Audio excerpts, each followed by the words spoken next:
in simple way. In today's episode, I will be explaining how to take user input using scanner class in Java. Also, we are going to dive into our very first Java code in detail to calculate an area of a rectangle. Get ready to dive into the world of interactive programming. But before we understand what's a scanner class, let's understand what's a java.util package. The java.util package is one of the many packages available in the Java programming language. A package is a way to organize related classes and interfaces in Java. For example, the scanner class we are going to use in today's episode is a part of the java.util package. It provides us input and methods to read from different sources, such as the consoles or the files. Now, let's switch to the code editor and see how we can use the scanner object to capture user input in a real-life scenario. Imagine we are building a simple program that calculates the area of a rectangle.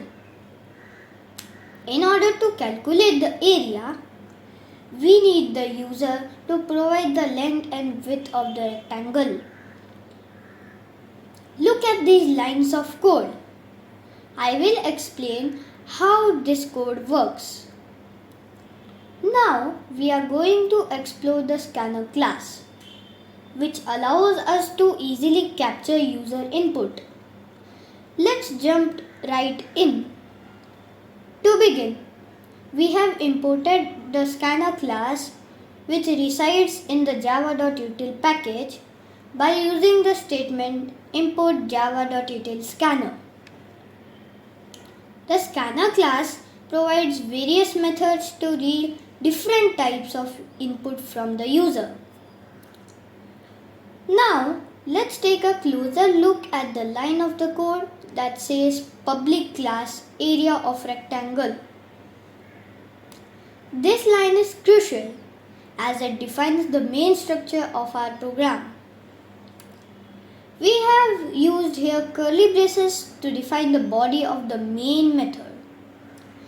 Everything between the opening brace and closing brace belongs to the main method. It's important to remember that the opening brace must be followed by a closing brace to maintain the proper structure of our code. Curly braces are not just limited to the main method. We can use them to define blocks of code within other methods, loops, conditionals, and even in our own custom defined classes. In our program, we have kept it simple with just one block of code. But as your programs become more complex, you will find that using curly braces to organize and structure of your code will make it more readable and maintainable. Now, let's discuss another important line of code in our program. Public static void main string args. This line plays a crucial role in executing our Java program. This line of code defines the main method which serves as an entry point for our Java program. It allows us to start the execution of our program and perform the initial actions. The string args parameter allows us to pass command line arguments if needed. Now that we have imported the scanner class, we also have to create an instance of it by using the statement scanner area is equals to new scanner system.in. This line of code creates a new scanner object named area using the scanner class. The system.in part specifies that we want to read input from the user. So, this line essentially sets up the scanner to receive input from the user, which we can later use to read values entered by the user in our program. Now, let's see how to interact with the user to get the length and width of the rectangle. To do that, we'll use the system.out.print method. The system.out.print method is a convenient way to display a message or prompt to the user. In this case, we want to ask the user to enter the length and width of the rectangle.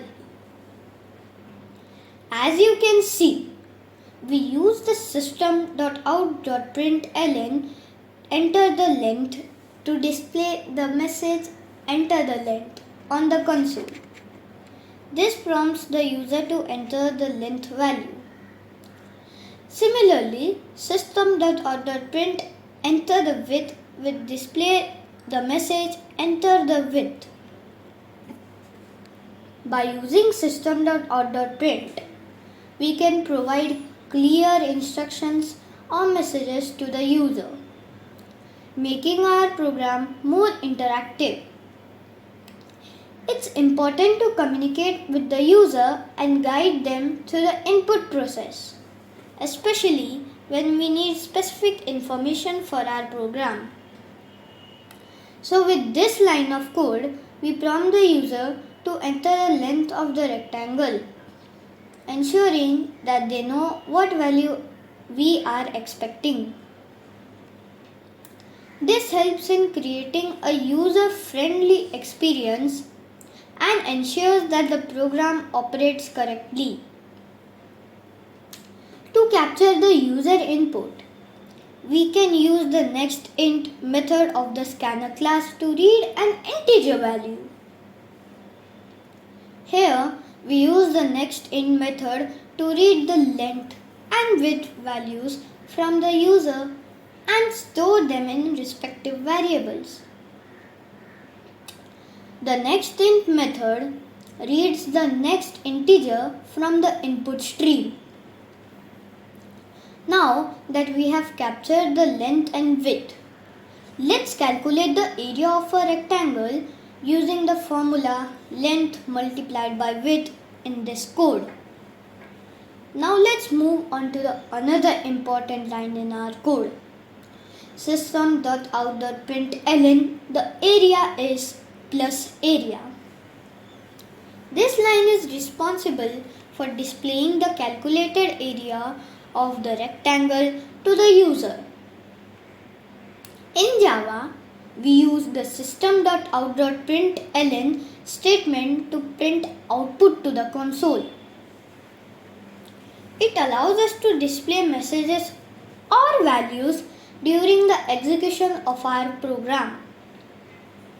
Now, let's see how this program works in action. I'll provide the input from the demonstration purposes. Now, let me run this code and see what happens. It prompted me for enter the length. I'll provide the input as 5 and enter. Again, it's prompting me for width. Now, I'll give the input as 10 and enter again. And voila! We have successfully created our first program that calculates the area of a rectangle, which is 50. Based on the length and width we enter. The scanner class provides several other methods to read different types of input, such as next line for reading strings, next double for reading decimal numbers, and so on. That's it for today's episode on taking user input using the scanner class in Java. Also, we dissected our very first Java code together. By understanding each line and the purpose of each token in our code, we can create amazing programs that do incredible things. I hope you found this episode helpful in understanding how we can interact with the user and capture their input. Don't forget to like, share, subscribe to Code Crusher. Keep experimenting and owning your coding skills.